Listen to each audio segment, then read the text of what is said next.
والعاقبة للمتقين والصلاة والسلام على سيد الأنبياء والمرسلين.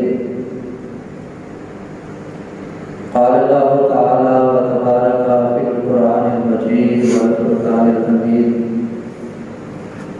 بسم الله الرحمن الرحيم. وأقيموا الصلاة وآتوا الزكاة واركعوا مع الراكعين. صدق الله مولانا العظيم وصدق رسوله النبي الكريم الرؤوف الرحيم. اللهم نور قلوبنا بالقرآن وزين أخلاقنا بالقرآن وادخلنا الجنة بالقرآن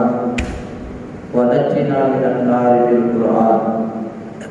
قال الله تبارك وتعالى في شان حبيبه مخبرا وعاملا: إن الله وملائكته يصلون على النبي يا أيها الذين آمنوا صلوا عليه وسلموا تسليما. تمام احباب حضور کی بارگاہ میں درود شریف پیش کریں. اللهم صل على سيدنا ومولانا محمد وعلى آل سيدنا ومولانا محمد وبارك وسلم وسلم عليه. الصلاة والسلام عليك يا رسول الله وعلى آلك وأصحابك يا سيدي يا محبوب رب العالمين. الصلاة والسلام عليك يا نبي رحمة وعلى آلك وأصحابك يا سيدي يا رحمة للعالمين. حمد و ثنا اللہ خالق کائنات کی ذات بابرکات کے لیے کروڑوں درود و سلام میرے اور آپ کے جان و ایمان کے والی جناب محمد مصطفیٰ صلی اللہ علیہ وآلہ وسلم کی ذات بابرکات پر. حمد و ثنا درود و سلام کے بعد واجب الاحترام برادران اسلام، السلام علیکم ورحمۃ اللہ وبرکاتہ. اللہ کی توفیق سے اللہ نے مجھے اور آپ کو زندگی میں ایک مرتبہ پھر جمعہ المبارک کا عظیم بابرکت نصیب فرمایا. اللہ کریم کی بارگاہ میں دعا ہے اللہ خالق کائنات ہم سب کو جمعہ کی جملہ رحمتیں اور برکتیں نصیب فرمائے. آج فضیلت نماز کے عنوان سے کچھ باتیں آپ کے گوش گزار کروں گا. اللہ کی بارگاہ میں دعا ہے اللہ خالق کائنات میری زبان پر کلمۃ الحق جاری فرمائے اور ہم سب کو اس پر عمل کی توفیق عطا فرمائے. اللہ کی ذات پر ایمان لانے کے بعد جب میں اور آپ اس بات کا اقرار کرتے ہیں لا الہ الا اللہ کہ اللہ کے سوا کوئی معبود نہیں، اور پڑھتے ہیں محمد رسول اللہ اور حضور نبی رحمت صلی اللہ علیہ وسلم اللہ کے رسول ہے، تو اس کے بعد جس عمل کو کرنے کی اللہ خالق کائنات نے ہمیں زیادہ تاکید فرمائی ہے وہ عمل ہے نماز. کتنا ضروری، کتنا اللہ کا قرب حاصل کرنے کا ذریعہ اور کتنی خوبصورت عبادت ہے کہ اللہ خالق کائنات نے قرآن مقدس میں 750 مرتبہ مختلف انداز میں مختلف صیغوں کے ساتھ مختلف آیات میں اللہ خالق کائنات نے نماز کو ادا کرنے کی تاکید فرمائی. میرا اور آپ کا یہ ایمان ہے اگر اللہ خالق کائنات قرآن مقدس میں اشارتاً یہ ارشاد فرما دیتا کہ اے میرے بندو تم نے نماز پڑھنی ہے، تو ہمارا یہ ایمان ہے کہ ہم اللہ کے اس حکم کو مانتے اور اس کی بارگاہ میں سجدہ کرتے. لیکن اللہ خالق کائنات نے 750 مرتبہ قرآن مقدس میں مختلف انداز کے ساتھ اپنے بندوں کو نماز ادا کرنے کی تلقین فرمائی. انسان اشرف المخلوقات ہے. جب اللہ خالق کائنات نے انسان کو تخلیق فرمایا تو قرآن میں اعلان فرما دیا لقد خلقنا الانسان فی احسن تقویم کہ بے شک میں نے انسان کو ان میں فرشتے بھی شامل ہیں، جن بھی شامل ہیں، جانور، پرندے، جتنی خوبصورت اور جتنی طاقتور مخلوقات اللہ تعالیٰ کی کائنات میں تخلیق فرمائی، اللہ نے انسان کو ساری مخلوقات سے افضل اور اعلیٰ تخلیق فرمایا اور فرمایا کہ جتنی میری مخلوقات ہیں ان سب میں انسان سب سے خوبصورت میری تخلیق ہے۔ اب نماز جب ہم ادا کرتے ہیں تو روایات میں آتا ہے کہ اللہ تبارک و تعالیٰ کے کچھ فرشتے ہیں جو جب سے اللہ نے ان کو تخلیق فرمایا ہے وہ قیام میں کھڑے ہیں، ان کی عبادت، ان کی غذا، ان کی خوراک، ان کا کھانا پینا سب کچھ اسی میں ہے کہ انہوں نے کھڑے ہو کر اللہ کی عبادت کرنی ہے قیام کی حالت میں۔ کچھ اللہ کے فرشتے ہیں کہ جن کی ڈیوٹی یہ ہے کہ وہ جب سے تخلیق کیے گئے اور جب تک وہ رہیں گے اللہ خالق کائنات کے بارگاہ میں عبادت رکوع کے انداز میں کریں گے۔ ان کو یہ حکم نہیں کہ وہ قیام کریں، وہ صرف رکوع کریں گے۔ کچھ اللہ کے فرشتے ہیں کہ جو شروع سے لے کر جب تک انہوں نے رہنا ہے ان کا انداز عبادت یہ ہے کہ انہوں نے سجدہ کی حالت میں ہی کرنا ہے۔ اور کچھ فرشتے ایسے ہیں کہ اللہ تعالیٰ کی کائنات کی بارگاہ میں اتحیات کی صورت میں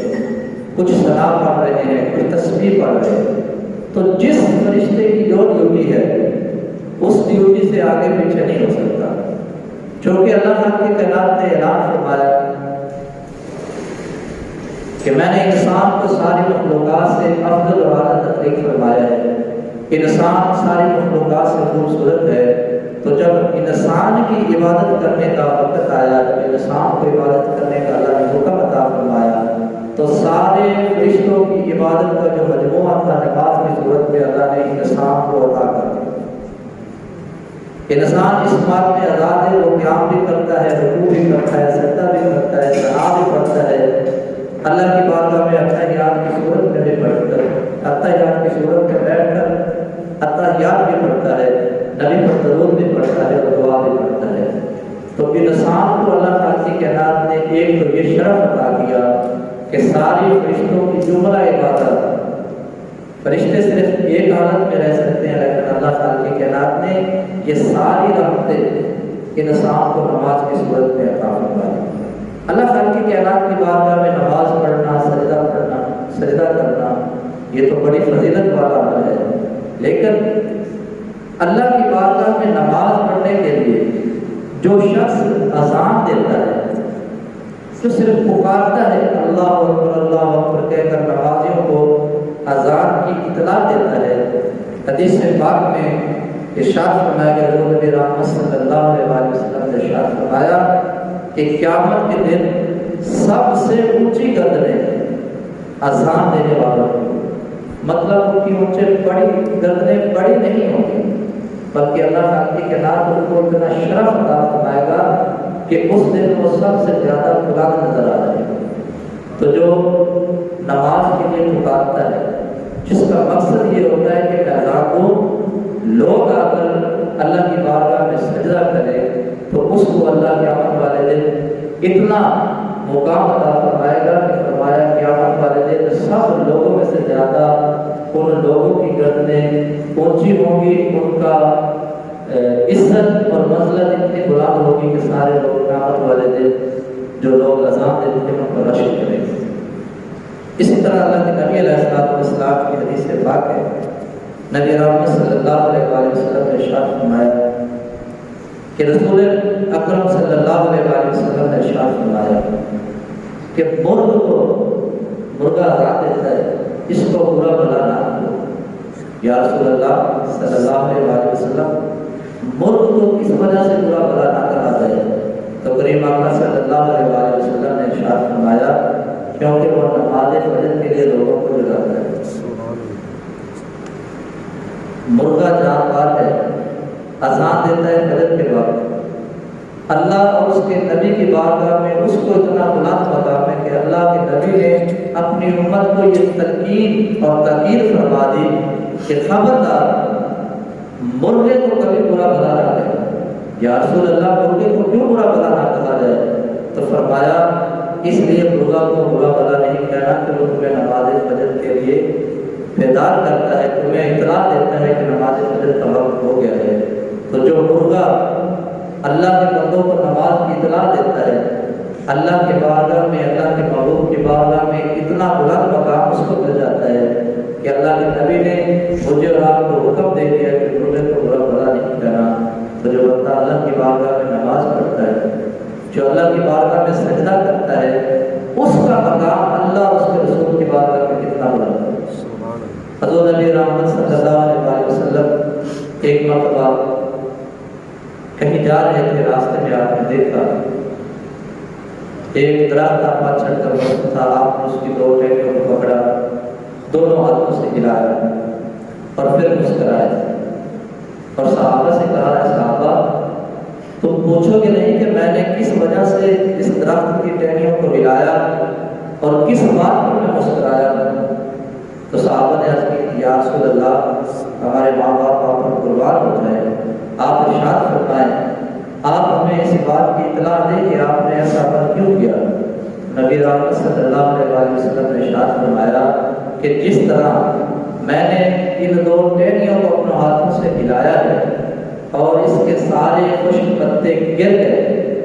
اسی طرح جو شخص فجرانہ نماز کا اہتمام کرتا ہے، اللہ اس کے جسم کو ان پتوں کی طرح اس کے جسم سے گناہوں کو ہٹا دیتا ہے۔ یہ نماز کی فضیلت ہے، اللہ کی بارگاہ میں سجدہ کرنے کا یہ مقام ہے۔ اسی طرح حضرت کریم علیہ السلام ارشاد فرماتے ہیں کہ جب کوئی بندہ مسجد میں آ کر نماز پڑھتا ہے، اللہ کی بارگاہ میں آ کر نماز کے لیے نیت کرتا ہے، صف میں کھڑا ہوتا ہے،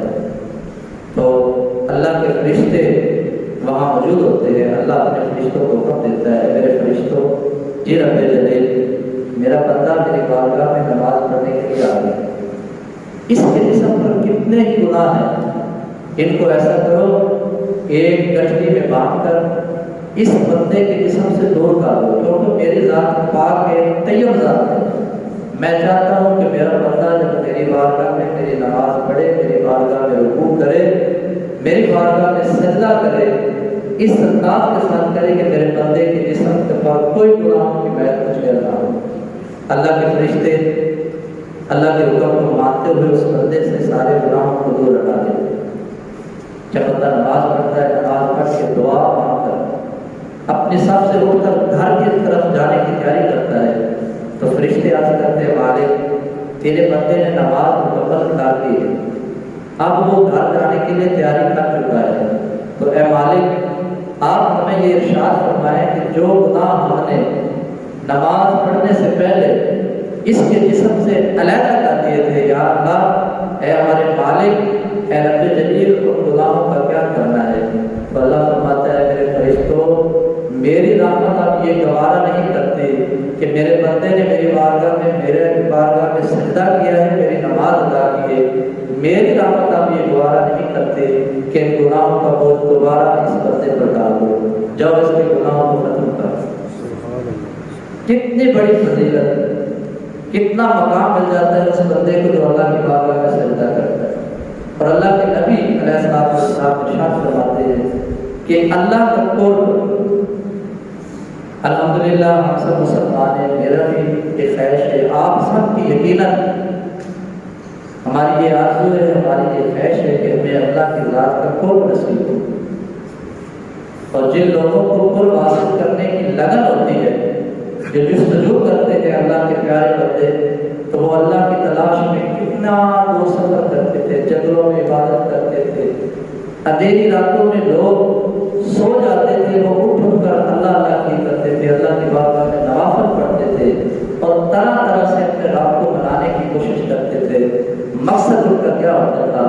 مقصد یہ ہوتا تھا کہ اللہ کی ذات کا ہمیں قرب نصیب ہو جائے، اللہ کی ذات کے قرب کے جلوے ہمیں نصیب ہو جائے۔ تو اللہ کے نبی نے تو آسان سا طریقہ تھا، فرمایا جو بندہ یہ چاہتا ہے کہ اللہ کی ذات کا قرب اس کو نصیب ہو جائے، اس کا اور اللہ کا رابطہ قریب ہو جائے، اللہ اس بندے کے قریب آ جائے، تو فرمایا اس کا طریقہ یہ ہے کہ نماز پڑھا کرو۔ جب بندہ نماز میں سجدے کی حالت میں ہوتا ہے تو اللہ اور بندے کے درمیان کوئی فرق نہیں رہ جاتا، اللہ بالکل اس بندے کے قریب آ جاتا ہے۔ نماز کتنا پیارا خوبصورت وظیفہ کہ ہمیں اللہ کا قرب نصیب ہوتا ہے۔ اور سب سے بڑی بات، اللہ کے نبی علیہ السلام کے سینکڑوں فرامین، آپ نے ارشاد فرمایا صلاۃ عماد الدین، نماز دین کا ستون ہے، جس نے نماز کو قائم کیا گویا اس نے دین کے پورے ایک عمارت کو قائم کیا، اور فرمایا جس نے نماز کو قائم نہ کیا وہ یوں سمجھ لے کہ اس نے دین کی عمارت کو گرا دیا۔ الصلاۃ معراج المومنین، اللہ کے نبی نے ارشاد فرمایا نماز مومن کی معراج ہے۔ جب بندہ نماز پڑھتا ہے تو اللہ کی ذات کے جلوے اس بندے کو نصیب ہوتے ہیں۔ اور سب سے بڑی بات جس کی طرف میں آپ سب کی توجہ لگانا چاہتا ہوں کہ اللہ کے نبی نے ارشاد فرمایا کہ نماز میں محمد کی کافوں کی چھٹ ہے۔ وہ نبی جس نے امت کی خاطر طرح طرح کی تکلیفیں برداشت کی، جب استعراض میں تشریف لائے، جب آپ کا ظہور ہوا تو آپ نے اللہ کی بارگاہ میں یہی دعا کی، رب امت، اے میرے رب میری امت کی خیر، اے میرے رب میری امت کی مغفرت فرما۔ جس جگہ پر بھی اللہ کے نبی کو اللہ کی طرف سے کوئی کرم کی امید نظر آئی، جس جگہ بھی اللہ نے کہا کہ اے میرے محبوب آپ مجھ سے مانگے میں آپ کو عطا کرتا ہوں، تو اللہ کے نبی نے اپنے لیے اپنے گھر والوں کے لیے کچھ بھی نہیں مانگا۔ جس وقت بھی اللہ کی بارگاہ میں مانگا ہے اس گناہ گار امت کے لیے دعا مانگی کہ مالک میری امت کی خیر کر۔ اللہ کے نبی خود ارشاد فرماتے ہیں کہ اللہ خالق کائنات اپنے انبیاء کو، اپنے پیغمبروں کو، اپنے رسولوں کو ایک دعاؤں کا کوٹا عطا فرماتا ہے کہ وہ دعا وہ نبی جس وقت بھی مانگے گا اللہ اس نبی کی اس دعا کو ضرور قبول کرے گا۔ اور پھر نبی رحمت صلی اللہ علیہ وسلم نے ارشاد فرمایا کہ جتنے بھی نبی اور رسول مجھ سے پہلے اس کائنات میں آئے سب نبیوں نے اس دعا کو دنیا میں استعمال کر لیا۔ اور یہ بھی روایات میں آتا ہے کہ جتنے انبیاء نے وہ دعا جو اللہ نے خاص اپنے نبیوں کو عطا کی تھی کہ اس دعا کو کس مقصد کے لیے مانگا، تو اللہ کے زیادہ نبیوں نے اس دعا کو صرف اس لیے اللہ کی بارگاہ میں پیش کیا کہ مالک ان لوگوں کو تیرا پیغام ہم نے بڑی محنت سے پیش کیا، ہم نے بڑی تکلیفیں برداشت کی، اے مالک یہ لوگ حق کے راستے پر نہیں چلتے، نہ یہ تجھے مانتے ہیں اور نہ تیرے نبی کو مانتے ہیں، اے اللہ ہماری دعا ہے کہ ان پر عذاب نازل کرو۔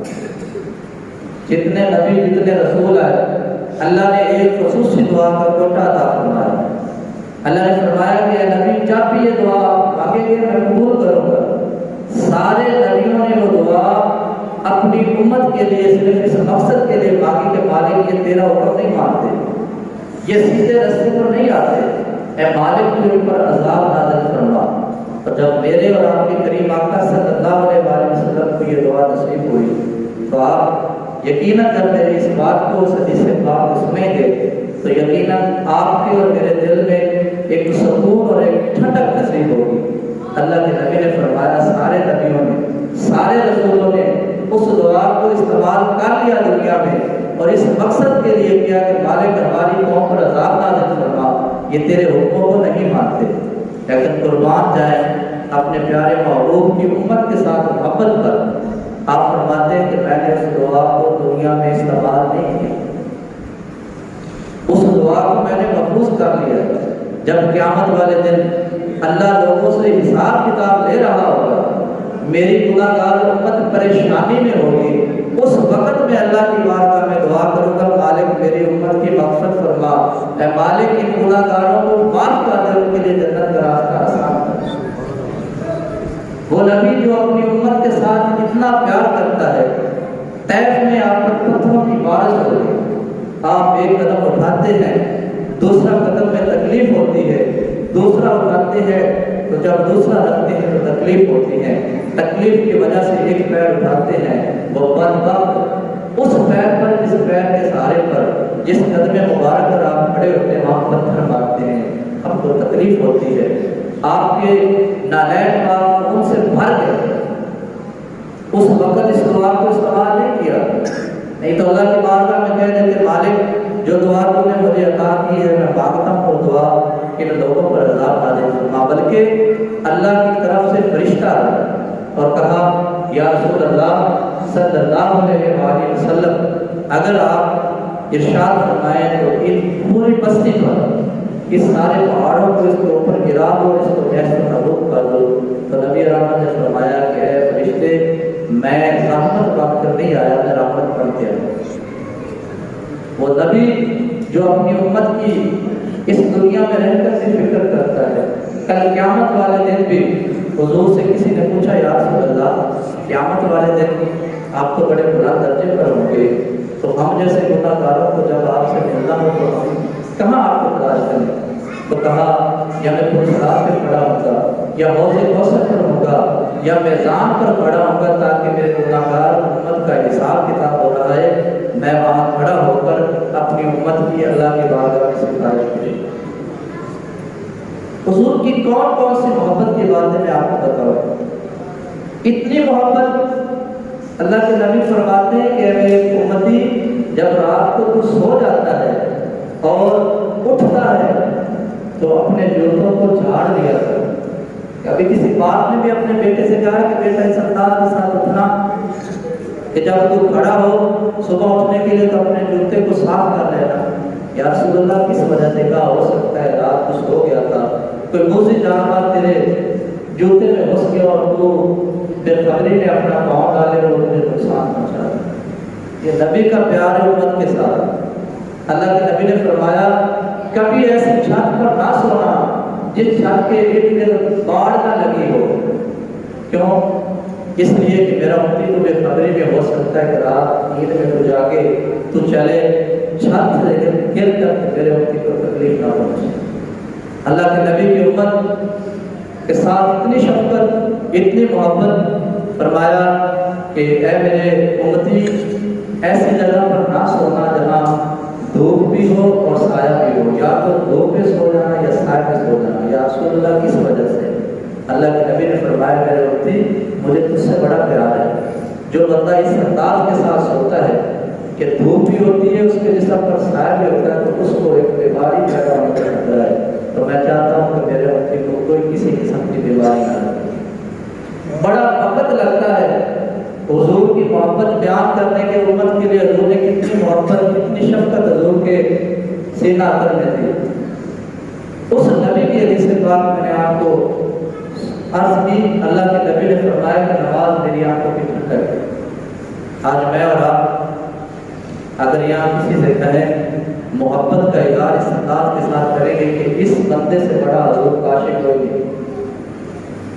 حضور کی عشق کی باتیں، غلام ہے رسول کے غلام ہے، غلامی رسول میں موت بھی قبول ہے،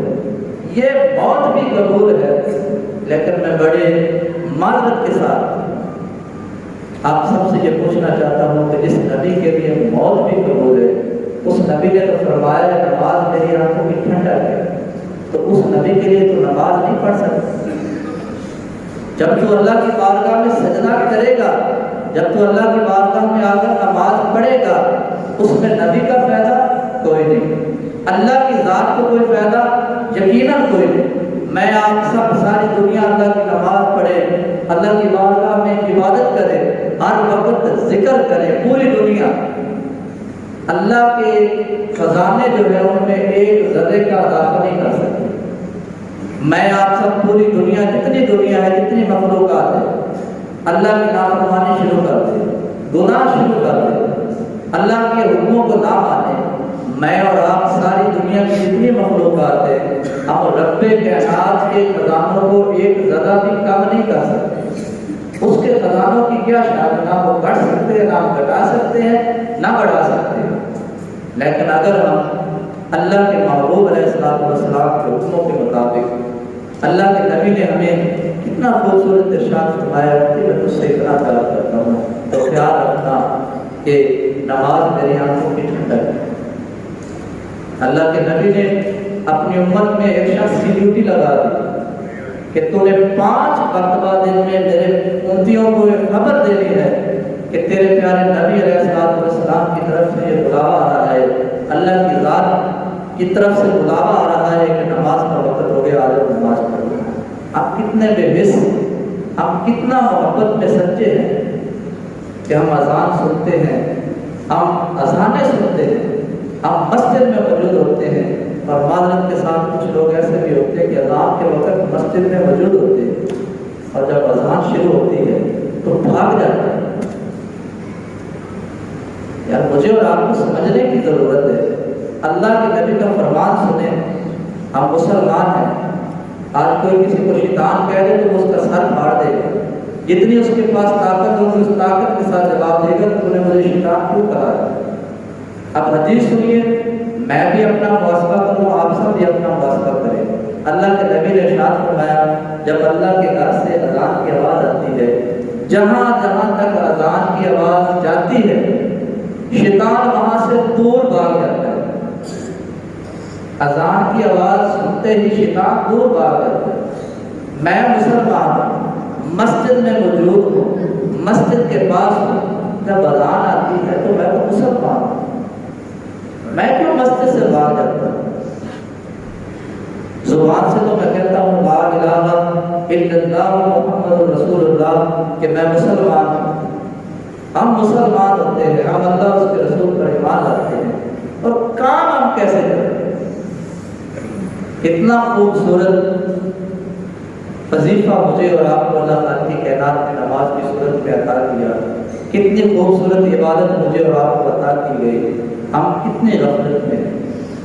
اپنے پیارے محبوب سے محبت بھی کرتے ہیں اور اپنے پیارے محبوب کا حکم کیوں نہیں مانتے؟